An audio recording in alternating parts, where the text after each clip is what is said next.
E aí, gente, tudo bem? Vou falar mais um pouquinho sobre natação e atividade física. Terminada a nossa sériezinha sobre natação equipada, queria voltar para a nossa natação, que para atender solicitação de uma inscrita aqui no nosso canal, que algum tempo atrás ela me pediu para falar sobre as eliminatórias numa competição importante, num campeonato importante. Vamos tomar sempre como padrão de referência o padrão olímpico, numa Olimpíada.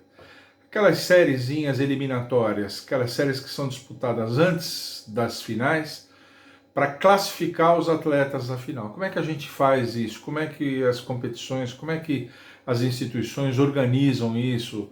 Os comitês organizadores, como é que se faz esse tipo de coisa? Achei interessante a ideia dela e vamos falar um pouquinho disso. Eu acho que para a gente falar disso, eu acho que tem alguns conceitos importantes que a gente tem que estabelecer antes de falar de eliminatórias propriamente dito. O primeiro conceito importante é o conceito de índice técnico da prova. Então, nessas competições importantes, não vai quem quer, vai quem consegue tempo para ir lá, quem prova que tem velocidade, tem tempo para ir, para estar lá naquela competição. Para isso, o comitê organizador estabelece um índice técnico para cada prova, um tempo, a partir do qual, daquele tempo para baixo, ou seja, os tempos melhores daquele tempo ou menos, os atletas atingiram o índice técnico e podem ir para lá. Então vamos para um exercício de imaginação, imaginar que o índice técnico para os 100 metros livres seja 55 segundos. Então só pode se inscrever nessa competição quem fizer 100 metros livres ou em 55 segundos ou abaixo disso, evidentemente. Então isso se chama índice técnico da prova.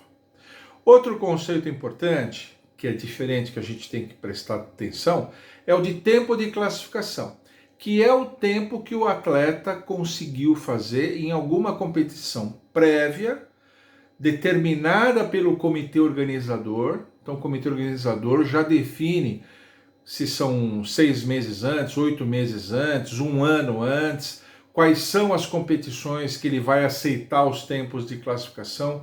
Isso tudo o comitê organizador da competição mais importante define aonde os atletas têm que buscar o seu tempo de classificação. Então vamos imaginar que numa dessas competições definidas pelo Comitê Olímpico e tal, né, você conseguiu o tempo de 53 segundos e 53 e 25. Estou dando um exemplo aqui, 53 e 25. O índice da prova era 55, está classificado, você tem condição de ir, porque o índice era 55, você fez 53 e 25, você tem condição de ir. Então veja, reparem que o tempo de classificação diz duas coisas ao mesmo tempo. Ele diz que você está dentro do índice, está abaixo do índice, e diz como é que você está também com relação aos outros. Porque você fez 53 e 25, tem gente que fez 54 e pouco, tem gente que fez 53, 52, 50 cravado, tem gente que está bem melhor que você, tem gente que está como você, tem gente que está pior que você. Então, o índice, o seu tempo de classificação, diz exatamente como é que você está.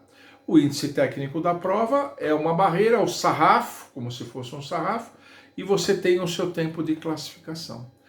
Com esses tempos de classificação na mão, os comitês olímpicos de cada país organizam a equipe, quem é que eles vão convocar. Por quê? Porque o regulamento de cada competição define o nadador quantas provas ele pode fazer e para cada prova quantos nadadores cada país pode fazer inscrição. No caso das Olimpíadas, não me falha a memória, cada país pode inscrever até 3 nadadores em cada prova. Então, o Comitê Olímpico Brasileiro, né, por exemplo, a Confederação Brasileira de Desportos Aquáticos, pega todos os tempos de classificação dos seus atletas, os melhores tempos, e vai montar a equipe e fazer a convocação da Seleção Brasileira de Natação para participar das Olimpíadas de acordo com isso. Pode fazer Cada país faz até 3 inscrições em cada prova. E também existem regulamentos que definem um número máximo de provas por atleta. Nas Olimpíadas, parece que não tem muito esse limite, né? Se a gente for olhar, em 2008, em Pequim, o seu Michael Phelps nadou 8 provas, ganhou 8 medalhas de ouro, né? Para ganhar as 8 medalhas de ouro e escrever o nome dele na história da natação mundial, ele participou de 8 provas. Então eu não tenho certeza absoluta, mas eu acho que não tem limite não. Agora, número de inscritos por país em cada prova tem, isso aí tem, e são 3. Então, de posse desses tempos de classificação, vai ser feita a convocação de cada equipe de acordo com o regulamento. Com os tempos de classificação e o regulamento, as duas coisas em mãos, você monta a sua equipe. Quem vai fazer que prova? E precisa tomar um certo cuidado com isso, né? Para não sobrecarregar um determinado atleta. Tem provas que vão ter eliminatórias, podem ter eliminatórias no mesmo dia, precisa ficar atento com relação a isso. Tem atletas que podem participar de uma eliminatória à tarde e logo à noite já tem a final, então no outro dia de manhã ele vai estar desgastado. Precisa ver aonde você tem mais chance de ganhar uma medalha de acordo com os seus adversários. Ou seja, cada confederação de cada país vai levar em conta essas variáveis todas para fazer essa classificação. Ok? Então, chegando lá na Olimpíada, o Comitê Olímpico está lá, né? O comitê organizador das provas de natação está lá com todos os atletas que já se inscreveram, já conseguiram os índices, estão abaixo do índice de cada prova, estão lá com os tempos de classificação, a convocação que todo mundo fez. Então vamos imaginar que na prova de 100 metros livres masculino, que é o exemplo que eu estou falando, tem, vamos imaginar assim, 40 nadadores. Né? 40 nadadores é bastante, né? Normalmente essa prova é uma prova muito clássica, uma prova rápida, tem bastante nadador. 40 nadadores. Você tem que organizá-los de forma a que eles compitam entre si. A piscina cabe 8, na verdade a piscina olímpica tem 10 raias, mas a raia extrema de um lado e a extrema do outro normalmente não são usadas de forma competitiva, são usadas como raias de escape, raias de apoio. Então normalmente as séries são de 8. Então você vai ter que classificar 40 nadadores, 40 dividido por 8 são 5 séries eliminatórias. Você vai ter que fazer 5 eliminatórias, né? Cada uma com 8 atletas, para que os 40 nadadores caiam na água para ver quais são os melhores. Uma coisa que pouca gente sabe é que nas Olimpíadas tem final A e tem final B. Final A tem os 8 melhores tempos das eliminatórias. E a final B tem do 9º ao 16º tempo. Tem final B também. Pouca gente sabe, é uma final que não tem muita mídia, não tem muita coisa assim, mas tem final B. Tem final A e tem final B, né? Então, acontece isso. Então o comitê organizador ele começa a desenvolver, ele começa a organizar os atletas. Nas Olimpíadas, como eles fazem? Eles pegam do pior tempo até o melhor tempo e vão dividindo de 8 em 8. Então as primeiras séries são sempre as séries mais fracas. São aqueles países pouco conhecidos, países onde a natação ainda é muito incipiente, etc, etc. Nessas séries mais fracas, muitas vezes costuma nadar atletas que vêm a convite. São atletas que você olha assim, acho que vocês já viram isso, né? São atletas que você olha e fala, gente, eu nado melhor que esse cara. Né? Porque são atletas que são convidados de países, assim, muito, muito pequenos, inexpressivos em termos de natação, mas que a Federação Internacional de Natação faz esses convites exatamente para isso. Para que atletas desses países nadando nessas séries só para participar, só para estar lá junto com os outros, fazer esse intercâmbio, o público daquele país vai todo mundo parar para assistir aquele nadador representante, né? Bacana fazer aquilo. E nessas séries mais fracas é que nadam esses atletas a convite, mas são raros e são países normalmente pouco expressivos e são atletas que não têm nenhuma chance de ganhar medalha, nenhuma. Vão lá para participar e para estimular a natação nos seus respectivos países. É para isso que eles estão lá. Agora, pensa comigo, se você pegar do nadador mais lento até o mais rápido e você puser para nadar todo mundo de 8 em 8, o que vai acontecer com a última série? A última série vai ser a série mais forte, vão estar os melhores nadadores lá. Então a última série eliminatória vai ser meio que uma final antecipada. Vão estar os melhores lá. Quem é que vai assistir uma prova final? Qual é o interesse que vai suscitar uma prova final se os 8 melhores tempos de classificação já nadaram junto entre si? Ah, mas pode mudar alguma coisa, pode ter uma pequena variação? Pode, uma pequena variação. Mas o comitê organizador ele faz diferente. O que ele faz? Eu disse que são 40 atletas, então vamos imaginar que são 5 séries de 8. Nadam 2, 3 séries. Quando chega nas 2, 3 últimas séries, o que o comitê faz? Ele divide os atletas de modo a ter nadadores de várias performances nas 3 séries. Então vai ter nadador bom, muito bom, nas 3 séries, vai ter nadador razoável nas 3 séries. Eles fazem uma divisão dos atletas, como a gente chamaria, cabeça de chave, seria cabeça de série, né? Cabeça de série. Mas eles fazem essa divisão para que não haja uma final antecipada. Então vamos imaginar os 3 melhores tempos de classificação. Vai estar um na terceira série, um na quarta série, um na quinta série. E os outros nadadores ficam meio que distribuídos. Então, o comitê organizador tem esse cuidado, e lá a gente vê bem isso, nas Olimpíadas pelo menos, que eles têm esse cuidado de fazer essa divisão.